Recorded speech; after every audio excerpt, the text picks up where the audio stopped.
किनारे धर्मस्थान नामक एक नगर था। उस नगर में गणाधिप नाम का राजा राज करता था। उसी में केशव नाम का एक ब्राह्मण भी रहता था। ब्राह्मण यमुना के तट पर जप तप किया करता था। उसकी एक पुत्री थी जिसका नाम मालती था।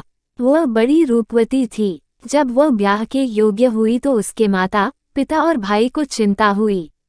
संयोग से एक दिन जब ब्राह्मण अपने किसी यजमान की बारात में गया था और भाई पढ़ने गया था, तभी उनके घर में एक ब्राह्मण का लड़का आया। लड़की की मां ने उसके रूप और गुणों को देखकर उससे कहा कि मैं तुमसे अपनी लड़की का ब्याह करूंगी।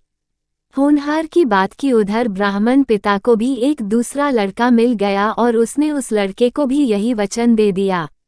उधर ब्राह्मण का लड़का जहां पढ़ने गया था वहां वह एक लड़के से यही वादा कराया। कुछ समय बाद बाप बेटे घर में इकट्ठे हुए तो देखते क्या है कि वहां एक तीसरा लड़का और मौजूद है। दो उनके साथ आए थे।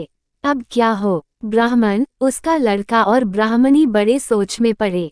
दैवयोग से हुआ क्या कि लड़की को सांप ने काट लिया और वह मर गई। उसके बाप भाई और तीनों लड़कों ने बड़ी भाग दौड़ की, जहर झाड़ने वालों को बुलाया, पर कोई नतीजा ना निकला।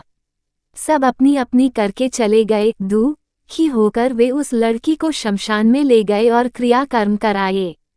तीनों लड़कों में से एक ने तो उसकी हड्डियां चुन ली और फकीर बनकर जंगल में चला गया। दूसरे ने राख की गठरी बांधी और वहीं झोपड़ी डालकर रहने लगा।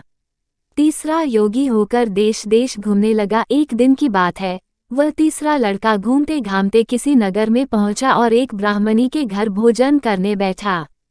जैसे ही उस घर की ब्राह्मणी भोजन परोसने आई कि उसके छोटे लड़के ने उसका आंचल पकड़ लिया। ब्राह्मणी से अपना आंचल छुड़ता नहीं था। ब्राह्मणी को बड़ा गुस्सा आया। उसने अपने लड़के को झिड़का, मारा पीटा, फिर भी वह न माना तो ब्राह्मणी ने उसे उठाकर जलते चूल्हे में पटक दिया। लड़का जलकर राख हो गया। ब्राह्मण बिना भोजन किए ही उठ खड़ा हुआ। घर वालों ने बहुतेरा कहा, पर वह भोजन करने के लिए राजी न हुआ। उसने कहा, जिस घर में ऐसी राक्षसी हो उसमें मैं भोजन नहीं कर सकता। इतना सुनकर वह आदमी भीतर गया और संजीवनी विद्या की पोथी लाकर एक मंत्र पढ़ा। जलकर राख हो चुका लड़का फिर से जीवित हो गया। यह देखकर ब्राह्मण सोचने लगा कि अगर यह पोथी मेरे हाथ पड़ जाए तो मैं भी उस लड़की को फिर से जिला सकता हूँ। इसके बाद उसने भोजन किया और वहीं ठहर गया।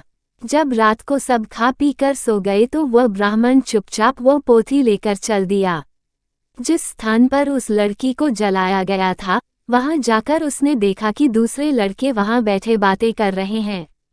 इस ब्राह्मण के यह कहने पर कि उसे संजीवनी विद्या की पोथी मिल गई है और वो मंत्र पढ़कर लड़की को जिला सकता है, उन दोनों ने हड्डियां और राख निकाली। ब्राह्मण ने जैसे ही मंत्र पढ़ा वह लड़की जी उठी। अब तीनों उसके पीछे आपस में झगड़ने लगे। इतना कहकर बेताल बोला, राजा बताओ कि वह लड़की किसकी स्त्री होनी चाहिए। राजा ने जवाब दिया, जो वहां कुटिया बनाकर रहा उसकी। बेताल ने पूछा, क्यों? राजा बोला, जिसने हड्डियां रखी वह तो उसके बेटे के बराबर हुआ। जिसने विद्या सीखकर जीवन दान दिया वह बाप के बराबर हुआ। जो राख लेकर रमा रहा वही उसकी हकदार है। राजा का यह जवाब सुनकर बेताल फिर पेड़ पर जा लटका। राजा को फिर लौटना पड़ा और जब वो उसे लेकर चला तो बेताल ने तीसरी कहानी सुनाई।